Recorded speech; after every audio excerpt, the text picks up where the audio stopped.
তো হ্যালো বন্ধুরা, কেমন আছো তোমরা সবাই? আশা করি সকলেই ভালো আছো। আর একটা নতুন ভিডিওতে তোমাদের সকলকে স্বাগত জানাই। তো বন্ধুরা, আজকের ভিডিওতে প্যানাসোনিকের HCP-V100 ক্যামেরাতে আমরা মাল্টিপল ভিডিও রেকর্ডিংকে একসঙ্গে কী করে ডিলিট করতে পারি তার অপশানটা তোমাদেরকে দেখাবো। মানে নর্মালি আমরা যখন ভিডিও রেকর্ডিং ধরো অনেকগুলো ক্লিপিংস রেকর্ড করেছি এবং সেগুলো আমাদের কপি করা হয়ে গেছে বা কাজ হয়ে গেছে, তো সেগুলোকে আমরা ডিলিট করব। তো আমরা অনেকেই খুঁজে পাই না যে এগুলোকে আমরা একসঙ্গে কী করে ডিলিট করব, বা মার্ক করে করে যতগুলো আমার ইচ্ছা হচ্ছে, ধরো 10টা রেকর্ডিং আছে, তার মধ্যে আমি 8টা ডিলিট করবো, 8টাকে মার্ক করলাম, একবার ডিলিট করলাম, দিয়ে ডিলিট হয়ে গেল।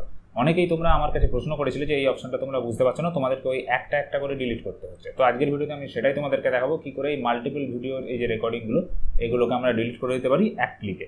তো আশা করি তোমাদের সকলের ভিডিওটা ভালো লাগবে, তাই ভিডিওটা অবশ্যই একটা লাইক করে দিও, আর চ্যানেলে নতুন হলে অবশ্যই সাবস্ক্রাইব করে পাশের বেল আইকনটা প্রেস করে দিও। তো চলো এবার আমরা ভিডিওটা শুরু করি।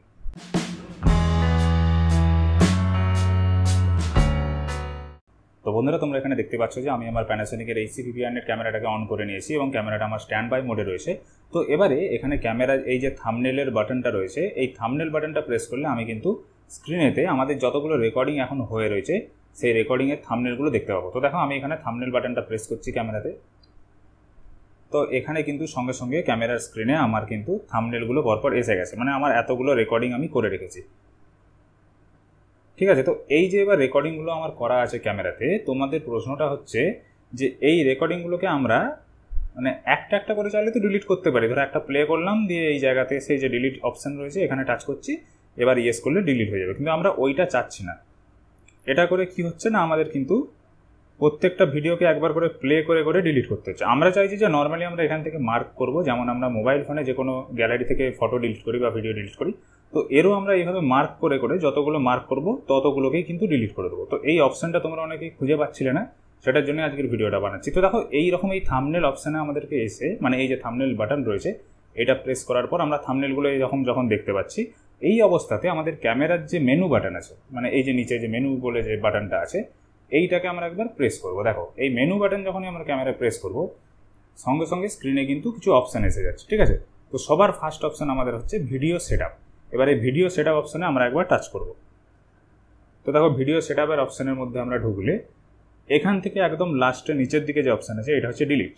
এবার এই ডিলিট অপশানে যখন আমরা যাব, এখানে লক্ষ্য করে দেখো যে এখানে কিন্তু আমাদেরকে 3টে অপশান দিচ্ছে। এখন সবার উপরের যে অপশানটা ওইটা হচ্ছে অল সিনস ডিলিট, মানে আমার যা আছে মেমোরি কার্ডেতে সমস্ত ভিডিওই ডিলিট হয়ে যাবে। ঠিক আছে, তারপরে দ্বিতীয় অপশান হচ্ছে মাল্টি, মানে আমি যতগুলো চাইছি ততগুলোকে টাচ করে মার্ক করব, তারপর ডিলিট করব। আর তৃতীয় অপশান হচ্ছে সিঙ্গেল, মানে যেটা বাই ডিফল্টে করা থাকে, যেটা আমি তোমাদেরকে দেখাচ্ছিলাম বা তোমরা যেটা নর্মালি করে থাকো। তো এবারে আমি আমার ইচ্ছা মতো, ধরো আমার 10টা রেকর্ডিং আছে, তার মধ্যে 5টা ডিলিট করব। কি করব, এই যে মাল্টি অপশান আছে এটাতে সিলেক্ট করব, টাচ করেও করতে পারি, অথবা ক্যামেরার যে আমাদের এখানে যে আমাদের এখানে এই যে জগ ডায়াল আছে বা জগ সুইচ রয়েছে, এটাতে আমরা ঘুরিয়ে এই মাল্টি অপশানটাকে সিলেক্ট করে ওকে করব।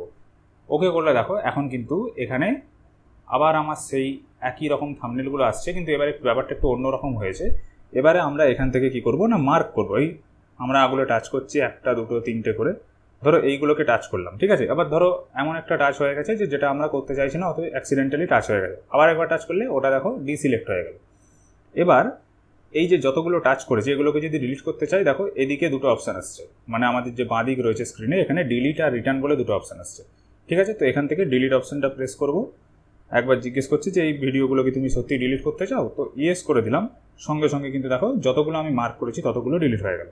এবার ওগুলো বাদ দিয়ে বাকি যেগুলো রয়েছে আমার স্ক্রিনেতে মেমোরি কার্ডের মধ্যে, দেখো শুধু সেই ভিডিওগুলো আসছে। এবার এগুলোকেও যদি এখন ডিলিট করতে চাই, আমাদের কিন্তু ওই মার্কিং মোডে বা মাল্টি মোডে আছে, দেখো উপরে মাল্টি বলে লেখা আছে। ঠিক আছে, এখন আমি কি করব, আবার এগুলোকে সিলেক্ট করব, 1 2 3 4 সিলেক্ট করলাম, করে আবার একবার ডিলিট অপশান প্রেস করলাম, এখানে ইয়েস করে দিলাম। তো এগুলোও কিন্তু ডিলিট হয়ে গেল। তাহলে কি দেখা যাচ্ছে না, এইভাবে কিন্তু আমরা আমাদের প্যানাসোনিকের HCP-V100 ক্যামেরাতে যতগুলো আমাদের ভিডিও রেকর্ডিং রয়েছে সেগুলোকে মার্ক করে করে ডিলিট করতে পারবো। এখন আমরা যে মোডে আছি এইটা হচ্ছে আমাদের মাল্টি মোড। ঠিক আছে, এখান থেকে যদি আমরা থাম্বনেল সুইচটা প্রেস করি কিছুই কিন্তু হবে না, মানে আমার কিন্তু নর্মালি যে আমরা থাম্বনেলটা একবার প্রেস করে দেওয়ার পরে আবার যখন দ্বিতীয়বার প্রেস করি আমরা ক্যামেরা স্ট্যান্ড বাই মোডে চলে যাই, এখন কিন্তু স্ট্যান্ড বাই যাবে না। কী করতে হবে, রিটার্ন করতে হবে। দেখো ডিলিটের নিচে রিটার্ন রয়েছে, রিটার্ন করলাম, এখন আমাদের এটা থাম্বনেল মোডে চলে এসছে। এবারে যদি আমরা এই থাম্বনেল সুইচ প্রেস করি, এটা কিন্তু আমাদের দেখো একদম ক্যামেরার যে মেন স্ক্রিন আছে, মানে ক্যামেরার যে আমাদের স্ট্যান্ড বাই মোড আছে সেখানে চলে গেল। তো এইভাবে কিন্তু আমরা প্যানাসোনিকের HCP-V100 ক্যামেরাতে আমাদের যে রেকর্ডিংগুলো রয়েছে অনেকগুলো রেকর্ডিংকে মার্ক করে করে কিন্তু ডিলিট করতে পারি। তো বন্ধুরা তোমরা দেখলে এভাবে কিন্তু আমরা প্যানাসোনিকের HCP-V100 ক্যামেরাতে আমরা যে ভিডিও রেকর্ডিংগুলোকে পরপর রেকর্ড করে রেখেছি তো সেগুলোকে আমরা কিন্তু মার্ক করে এভাবে ডিলিট করতে পারি, যাতে করে আমাদের একটা একটা করে আর অনেকক্ষণ টাইম নিয়ে ডিলিট করার প্রয়োজন পড়বে না। তো আশা করি তোমাদের সকলের ভিডিওটা ভালো লেগেছে। যদি ভালো লাগে অবশ্যই লাইক করে দিও, চ্যানেলে নতুন হলে অবশ্যই সাবস্ক্রাইব করে পাশে বেল আইকনটা প্রেস করে দিও। দেখা হবে একটা নতুন ভিডিওতে। সকলে ভালো থাকবে, সুস্থ থাকবে, ধন্যবাদ।